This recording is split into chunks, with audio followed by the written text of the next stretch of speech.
Breaking news చూస్తున్నాం. ఢిల్లీలోని ఇటాలాలో metro station సమీపంలో భారీ అగ్ని ప్రమాదం సంభవించింది. పాలిథిన్ ఫ్యాక్టరీలో మంటలు చెలరేగాయి. ఈ ప్రమాదంలో ముగ్గురు చనిపోయారు, మరో ముగ్గురు తీవ్రంగా గాయపడినట్టుగా తెలుస్తోంది. దీంతో వారిని స్థానిక ఆసుపత్రికి తరలించి చికిత్స అందిస్తున్నారు. సమాచారం అందుకున్న అగ్నిమాపక సిబ్బంది సంఘటనా స్థలానికి చేరుకుని 16 ఫైర్ ఇంజిన్స్ తో మంటలార్పేందుకు ప్రయత్నిస్తున్నారు.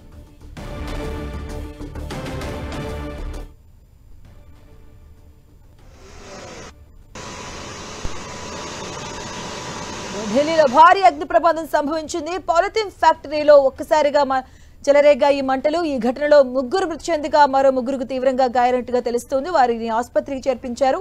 అంటే మంటలు ఆర్పే ఈ ప్రమాదంలో ముగ్గురు చనిపోయారు, మరో ముగ్గురు తీవ్రంగా గాయపడినట్టుగా తెలుస్తుంది. దీంతో వారిని స్థానిక ఆసుపత్రికి తరలించి చికిత్స అందిస్తున్నట్టుగా తెలుస్తోంది.